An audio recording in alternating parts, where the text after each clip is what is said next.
kita tidak mendiamkan, ya kita protes. Ini ada jelas ketika di ujung kita kecolongan, saya mau berusaha profesional ya, kita harus introspeksi diri, tetapi juga kita tidak mendiamkan, ya kita protes. Ini ada jelas surat protesnya ketika habis bertanding, ya, langsung. Dan saya sebagai ketua federasi pun mengirim surat kepada ketua FC, mohon dipelajari.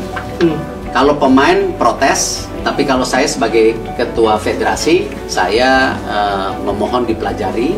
Karena kalau level Asia ini mau setara dengan Eropa, ya kualitas pertandingan harus ditingkatkan dan harus benar-benar fair. Dunia melihat, saya tidak bisa mengelakkan ketika beberapa media internasional menulis Indonesia being robbed, Indonesia dirampok. Saya kirim surat ke Presiden Salman, AFC untuk ya kembali treat fair, bahwa ini kompetisi yang menjadi muka Asia. Kekacauan di kualifikasi Piala Dunia. Erick Thohir resmi akan bertindak. Apakah gol Bahrain akan dianulir? Kita simak sanksi apa yang akan didapatkan Bahrain.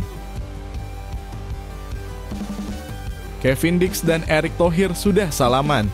Akan debut November nanti. Simak kejutan ini sampai akhir. Timnas Indonesia dilarang anggap remeh Cina yang terpuruk. Waspada dan tetap fokus adalah kunci. Sebelumnya, jangan lupa subscribe channel ini supaya tidak ketinggalan berita Timnas Indonesia.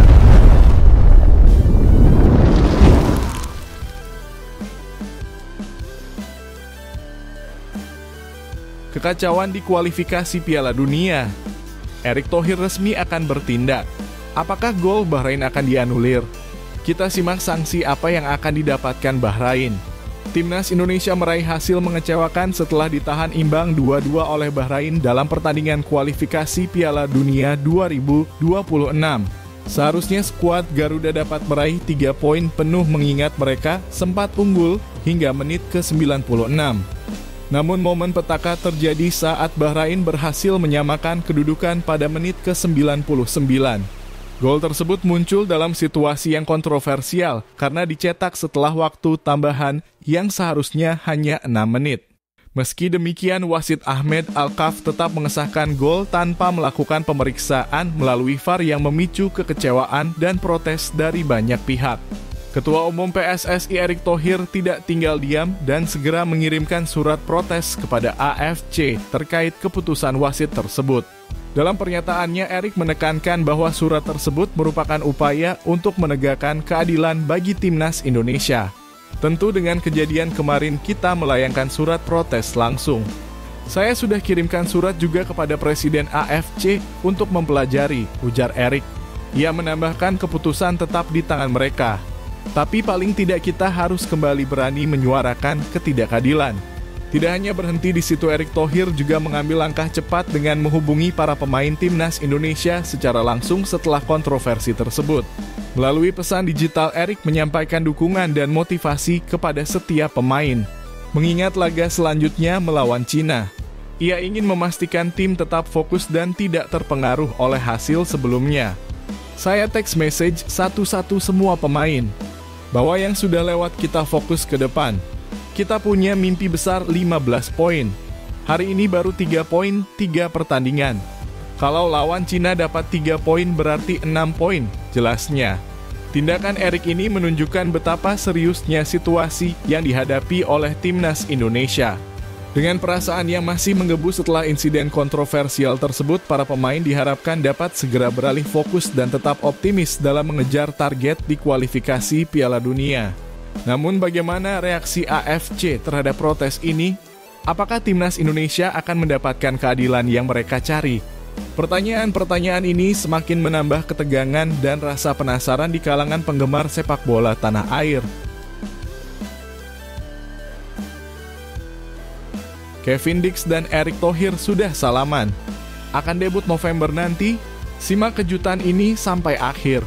Dalam sebuah perkembangan menarik di dunia sepak bola, Kevin Dix, pemain yang berkarir di FC Copenhagen, baru saja berfoto salaman dengan Erick Thohir, Ketua Umum PSSI. Momen tersebut menjadi tanda bahwa Dix akan segera bergabung dengan timnas Indonesia. Unggahan di akun Instagram pribadi Erick Thohir menampilkan potret keduanya yang disertai caption, "Makan siang sama pemain FC Copenhagen yang punya keturunan Indonesia, nggak lupa salaman." Thohir juga mengucapkan selamat bergabung di timnas Indonesia, menandakan langkah signifikan bagi karir Dix. Kevin Dix bukanlah nama baru di pentas sepak bola Indonesia.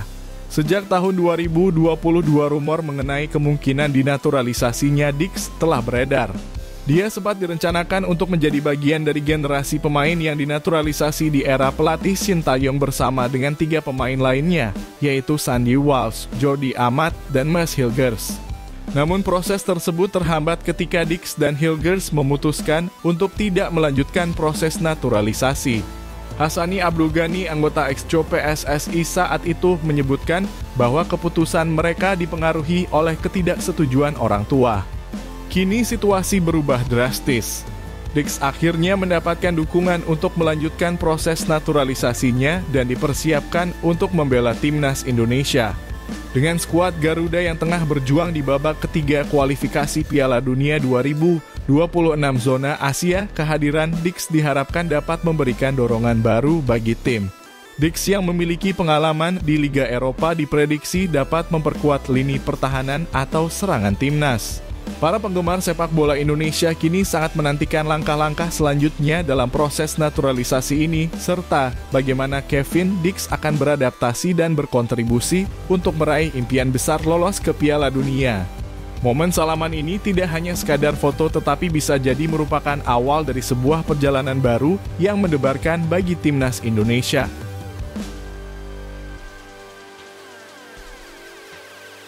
Timnas Indonesia dilarang anggap remeh Cina yang terpuruk.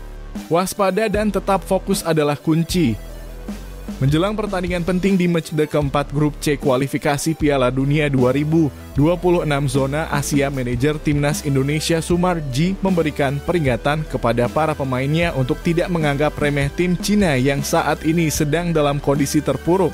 Meskipun Cina menunjukkan performa yang buruk, Sumarji menekankan pentingnya fokus dan kewaspadaan.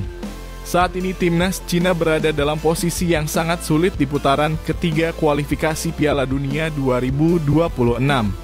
Mereka mengalami kekalahan dalam semua 3 pertandingan yang telah dijalani sehingga kini menduduki posisi juru kunci dengan 0 poin. Dalam 3 laga tersebut, tim Dragon julukan untuk timnas Cina hanya berhasil mencetak 2 gol, tetapi sudah kebobolan sebanyak 12 gol. Di sisi lain, timnas Indonesia berada di posisi kelima dengan 3 poin setelah meraih hasil imbang dalam ketiga pertandingan yang telah dimainkan. Meski kondisi Cina bisa dianggap menguntungkan bagi Garuda, Sumarji menegaskan bahwa timnya tidak akan menganggap enteng lawan. Dia mengingatkan bahwa kualitas tim Cina tetap harus dihargai, terutama karena mereka akan bermain di hadapan pendukung sendiri. "Kami akan tetap fokus dan tetap waspada," kata Sumarji. Sementara itu, pelatih timnas Indonesia Sintayong juga terus mempersiapkan timnya secara matang untuk pertandingan ini. Tujuannya adalah untuk meraih kemenangan perdana dalam putaran ketiga kualifikasi Piala Dunia 2026. Sin menjelaskan bahwa perjalanan menuju lokasi pertandingan cukup panjang, hampir 10 jam, sehingga sesi latihan dibagi menjadi 2 kelompok. Untuk yang di hotel, pemain yang bertanding melawan Bahrain mendapatkan materi di pusat gym. Sedangkan pemain yang tidak bermain kemarin berlatih normal di lapangan, tambah Sin.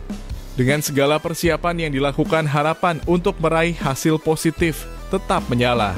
Namun dengan situasi yang penuh ketegangan ini, apakah timnas Indonesia mampu memanfaatkan kelemahan Cina? Atau justru terjebak dalam ambisi yang terlalu tinggi?